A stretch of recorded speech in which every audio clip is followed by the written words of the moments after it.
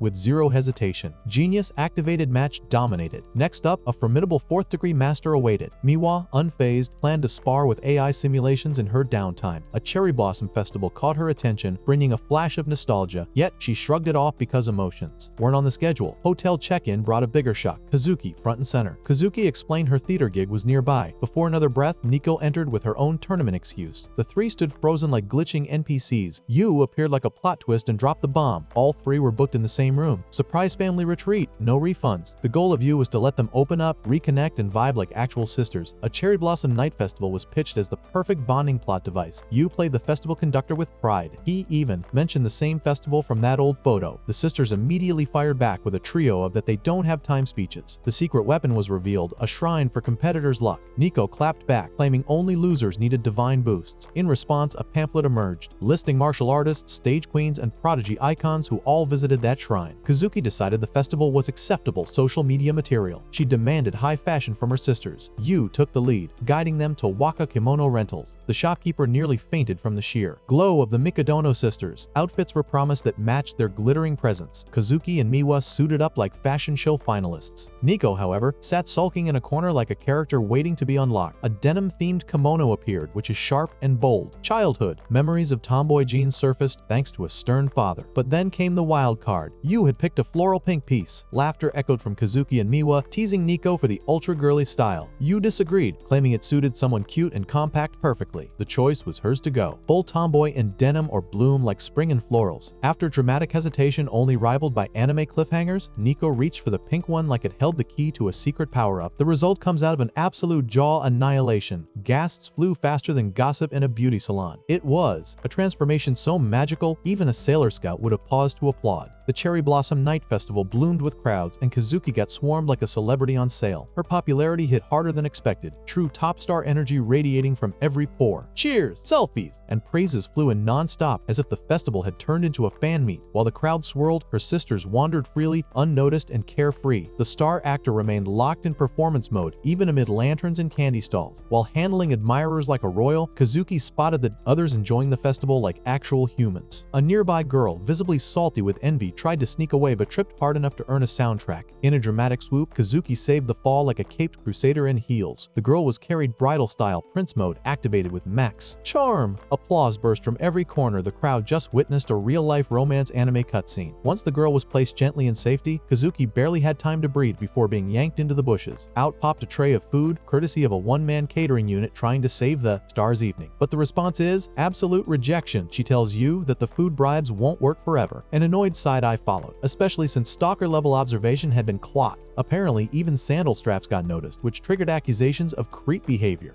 The food wasn't the issue, it was the silent limp Kazuki tried to hide while playing hero. The condition of her foot, now exposed, shocked the gift bringer more than a plot twist. Yu thinks that carrying someone with that injury is pure madness or pure dedication. Bandage time kicked in, despite sarcastic comments flying like confetti. Despite the sass, the injured foot landed softly in the lap, and care was given with gentle precision. Elsewhere, Nico got locked in an intense battle, not martial arts, but salmon snatching. The fishing competition turned into a team sport, with Kazuki now wearing a mask like a drama queen going incognito. Yu and Kazuki teamed up like rogue agents while Miwa and Nico stood on the other side ready to rumble. Miwa suggested Kazuki keep that smiling mask on permanently since her real expressions could fry circuits. What followed wasn't just a game, it was Olympic-level rivalry in disguise. Warnings to tone down the intensity got ignored like spam emails. The battlefield got so heated that the festival conductor had to step out for peace. A detour led to the legendary Lotus Hopping Luck Challenge, a once-a-year event of chaos and soggy regrets. Victory meant an unbeatable competitor's luck and a chance to pose with the Golden Shrine Guardian. The bonus of this is that photo, when used as a wallpaper, worked as a permanent luck buff. A childhood photo clicked into memory, the three sisters at this exact shrine, smiling like the world hadn't yet gone full chaos. The goal became clear to recreate the photo, revive the bond, and maybe crack a smile or two. But the problem is, the Lotus Leaves played dirty, and for 10 years, not one person had crossed the path without sinking. But legend had it, 3 little girls once crossed, perfectly, leaving 0 splash. Yu's first attempt sank faster than bad fanfiction. No one else dared to try again, except this determined disaster of a challenger. Onlookers begged him to stop, mud-covered, soggy, and barely upright. The odds weren't cute. Rain joined the show like nature's own. But something clicked. Brains, brawn, and observation had once combined to carry 3 sisters across. Another attempt began, fueled by grit and sibling nostalgia. This time, the path revealed itself like destiny owed him a favor. Step by step, hop by hop, victory finally landed. Cheers erupted, and the prize photo was offered with confetti-level celebration. But instead of posing, the winner paused. 3 people still needed to join him. Unfortunately, the weather had other plans. An early closure announcement shattered the mood, leaving the area deserted like a sad rom-com climax. Alone and soaked, the failed conductor collapsed onto the muddy ground, drowning in self-blame. Regret painted every thought, dragging overworked prodigies out here only to split them up again. The dream of bonding shattered like cheap porcelain. Silence fell, heavy and loud. Then came the sound of footsteps and 3 umbrellas. Standing above the mess, Kazuki, Miwa, and Nico stared like disappointed managers. Shock lit the soaked mess's face as the trio reminded him they weren't heartless. Kazuki commanded the conductor to do his job and lead. Nico apologized for the lack of umbrellas, blaming a festival-wide sellout. Umbrella sharing commenced, turning the storm into something soft. A heartwarming family moment bloomed beneath dripping trees and one barely useful umbrella, the kind that screams emotional damage incoming. Words flew faster than gossip in a beauty salon, each voice trying to win the Decibel Olympics. The result is of pure chaos, like a group chat exploded into 4D. Arguments popped off like fireworks on sale, leaving one poor soul looking like a loading screen. Yet somehow, in all that madness, the moment felt weirdly perfect, like homemade soup with too much salt but all the love. No one knew what was being said, but everyone definitely felt it. Voices overlapped like a badly edited dub, and Sense took a personal day off. Still, between all that noise, a strange harmony danced in the background like jazz that shouldn't work but absolutely slapped. The poor soul caught in the middle wore confusion like it was Paris Fashion Week. But right there, amidst emotional dodgeballs flying left and right, a quiet smile showed up. Awkward, genuine, and totally undefeated. Later, bath time kicked off at the hot springs, where Miwa behaved like she'd been, dropped into a sauna full of aliens on vacation. Side-eye levels reached DEFCON 3. Nico, forever the chaos conductor, brought up the umbrella drama like it was primetime tea. A rock-paper-scissors death match was launched. Winner gets the penalty of sharing cover with the human thundercloud. Meanwhile, the so-called prize stood behind them, looking like unclaimed luggage at the airport of shame. Steam rose. Tension built. Nico cracked her knuckles like a gladiator prepping for combat, while Miwa stared like the whole thing was beneath her but still played. Enthusiasm is non-existent, and the prize is a wet, awkward mess of a person no one volunteered to walk beside. Victory tasted like mild suffering, and defeat came with a side of social trauma. Nico lost the match and walked under the same umbrella, grumbling like she had just run a marathon. Every step felt exaggerated, as if cardio had been summoned from thin air. Suspiciously, self-checks began, testing if limbs still worked. Miwa and Kazuki turned to find her poking herself like she just got hit with puberty. Shocked expressions screamed one thought that if Nico finally decides to unlock her feminine arc. After a good soak, they stepped out of the bath feeling brand new, only to find a walking mud sculpture standing proudly at the entrance. No surprise, Yu had come just to wish them luck, forgetting one critical thing: a place to sleep. No room, no reservation, no backup plan, just vibes and failure. Collective disbelief hit the sisters. They always knew he was a loser, but this confirmed supreme incompetence. Yu was ready to disappear into a 24-hour net cafe like a side character in a dropout arc. Kazuki stopped the madness, tossing a mattress in the room like a reluctant hero. While setting up the room, a crisis emerged. No robe, no extra clothes, nothing but mud and broken dreams. The search began for emergency wardrobe options, each sister reacting like it was laundry day apocalypse. Miwa blushed while handing a towel, as if robes now triggered dating. Sim dialogue. The moment the bathroom door closed, the yelling began. Tiny room, too many people, and zero boundaries. Meanwhile, behind the door, the lone boy insisted on being treated like invisible floor dust. The water ran loud enough to drown out logic, yet silence didn't come. Sleep refused to visit. Beds creaked, thoughts raced, and tension buzzed like a mosquito. On his side, however, peaceful slumber came in just 2 minutes. Snoring like someone who'd cleared all emotional levels, the conductor rested. Kazuki gazed over and broke the silence. Why did he pick that pink floral? Kimono for Nico. The answer surprised everyone. It was something Nico adored as a kid. Shock followed, paired with revelations about Kazuki's hidden joy during the festival. Miwa recalled the past, how she once dominated ring toss and shooting games. The nostalgia train was gaining momentum. Kazuki added that back then, at least those stalls were open to them. Miwa remembered going full sharpshooter mode, thinking she was in peak condition. Nico, however, revealed the truth. Kazuki was sneakily taking down targets behind Miwa's back to help her win. Miwa was stunned. These hidden kindnesses never used to surface. Life at home always meant separate paths under one roof. Yet now, here they were, sharing memories like a proper family. Somehow, that dummy with zero planning had pulled it off. The photo taken that day reflected everything, then and now. Miwa scrolled between the images and sighed in disbelief. That dummy really was something special. The next morning, the television lit up with breaking news. The Mikadano sisters had conquered their stages. Despite a night full of chaos, weirdness, and emotional roller coasters, the prodigies still reigned supreme. Yu noticed the sisters starting to vibe like a semi-functional group chat and remembered the sacred pact. He owed them dinner. After school wrapped, he headed home only to walk into a dramatic tableau. All three sisters lined up like they were about to face a final boss, aka Mr. Mikadono. The atmosphere had the tension of a surprise math test. A polite greeting was exchanged, and Mr. Mikadono, in his usual icy elegance, offered condolences for Yu's mother. Still, he reassured that her talent hadn't vanished and is just transferred to the next generation, provided that generation stopped tripping over his shoelaces. Mr. Mikadano requested performance updates. Kazuki reported packed venues, glowing reviews, and an upcoming interview. Nico mentioned winning another championship and preparing for the next, vowing not to slack. Miwa shared that she had won her preliminary matches and aimed to go as far as possible in the title matches. After hearing all updates, Mr. Mikadano prepared to leave. Yu, in full polite mode, tried to extend a dinner invite like a peace treaty with side dishes. Mr. Mikadano shut it down faster than a pop-up ad. Spotting a mask nearby, he raised an eyebrow and asked about it, like Sherlock Holmes with better posture. Yu explained it came from a recent festival, the same one the sisters used to attend as kids. Nostalgia with a side of grilled squid. That only raised more suspicion. Mr. Mikadano zeroed in, questioning why Yu was tagging along on their rise to greatness. Yu, channeling his inner tour guide, mentioned the shrine's good luck for champion's reputation,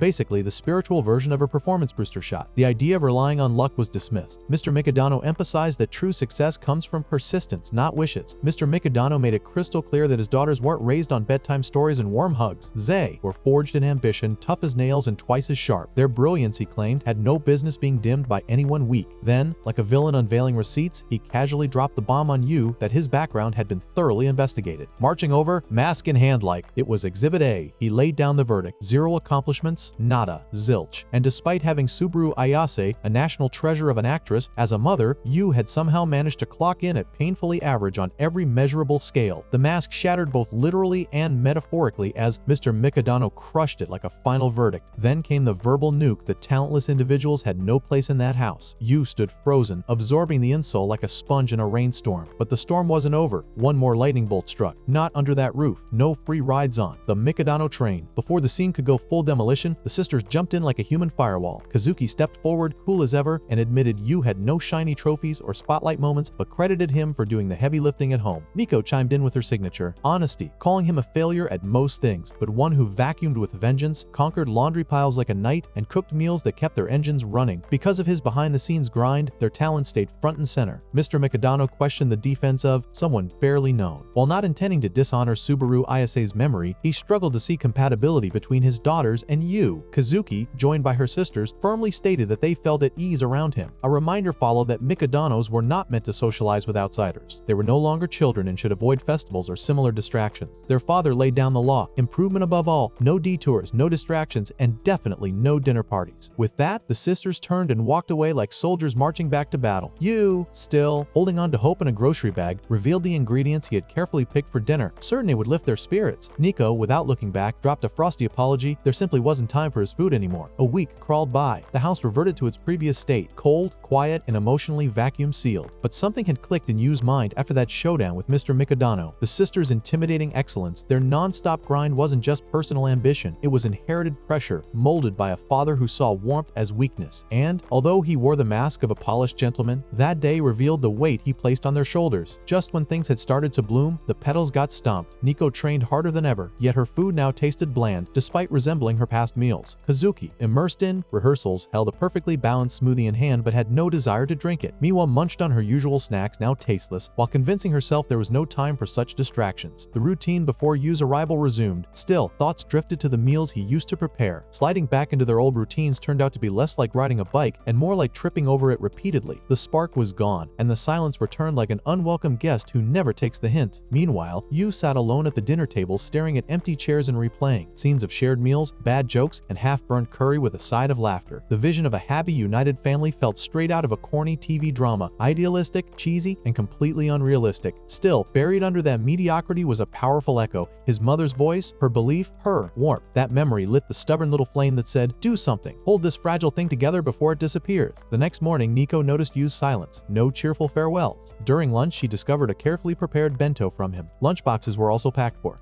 Miwa and Kazuki. Her heart brimmed with emotion, yet the appetite vanished. Back at home, the evidence was crystal clear. 3 bento boxes, cleaner than a monk's conscience, not a single grain left behind. Later, the sisters summoned Yu for what felt like a business merger with emotional stakes. They proposed a co-stewardship deal, equal parts teamwork and silent judgment. But the fine print hit hard, no visible results, and he'd be evicted faster than a stray cat from a 5-star hotel. Kazuki marched up like the bossy big sister in a cartoon and laid down the rules to keep helping out. And maybe he'd get upgraded from background character to sidekick. A big, scary audition was coming up, and yup, she totally needed his help. Yu, feeling the pressure of 3 geniuses stacked on top of him like a human pancake, made a heroic promise to pack lunches every single day. He basically swore loyalty with a lunchbox in hand. But the sisters weren't buying the whole family dream. That title is denied fast. No hugs, no warm fuzzies, just a clear label slapped on his forehead: support crew, like a backstage ninja who slices vegetables instead of villains. Another round of perfectly prepped lunches, complete with a cheerful "have a good day," that hit like a warm hug in bento form. The sisters floated out the door with spirits high enough to need seatbelts. Meanwhile, on set, Kazuki slipped into a wig and instantly morphed into the dictionary. Definition of cute overload. But the moment her friends rolled in, she ripped that wig off faster than a guilty dog drops a chewed up slipper. Reputation is protected. Nico and Miwa remained busy with their own tasks. The day ended and all 3 returned home separately. This marked Kazuki's first audition for a female role. Nico, meanwhile, sought another championship victory with Yu's support. Expectations weighed heavily on them. Upon arrival, the 3 shared a meal at the table. While washing dishes, Yu was joined by Kazuki, who offered to help. When asked about the new play, she admitted it was her first time taking on such a role and nerves were setting in. Observing Yu's perseverance despite being clumsy, she smiled. Suddenly, Yu slipped and fell. Blood poured from his nose. Kazuki rushed over but slipped as well, accidentally pressing her lips against his. An immediate apology followed. An accidental kiss, nothing more. Later, with tissues jammed up his nose like a DIY plumbing job, guilt came crashing in like a soap opera twist. Kazuki had just kissed a guy who was actively leaking from his face. Romance level is 0, but the trauma level is too high. Yu thinks that Kazuki has given all the stage kisses in her acting resume, so she probably shrugged it off like a rehearsal blooper. Still, nothing could erase the horrifying truth that his first kiss tasted like iron-flavored regret with a side of nosebleed special. Meanwhile, Miwa was living her best dessert life, savoring Yu's soft, jiggly jelly like it was made by angels with Michelin stars. With zero hesitation, she casually remarked, "It felt like nibbling on moist, tender lips." Culinary poetry with maximum awkward. Kazuki, triggered like someone just spoiled the ending of her favorite drama, slammed her coffee mug onto the table hard enough to scare the furniture. Miwa, completely lost in the sauce, literally offered her a bite, still clueless that she'd just drop-kicked a landmine. Kazuki stormed off to her room, slamming the door like it owed her money. Moments later, Yu waltzed in without knocking, bold move from someone with the grace of a falling bookshelf. She screamed about basic manners that could have cracked glass. He awkwardly explained he came to clear the air about the accidental lip crash, suggesting that someone of her elite status probably didn't want her. Kiss record tainted by a freeloading failure. Best to act like it never happened. But once he left, Kazuki sat there blushing like a tomato at a tanning salon, completely short-circuited by the idea of pretending a kiss never happened, especially that kiss. At the Tsukishiro review, Kazuki's thoughts lingered on the comment. Still, focus had to return to the audition. A new heroine role was at stake. The decision to take on a female role stemmed from her father's encouragement to break free from always playing male roles. Anxiety swirled in her brain like a blender on max speed.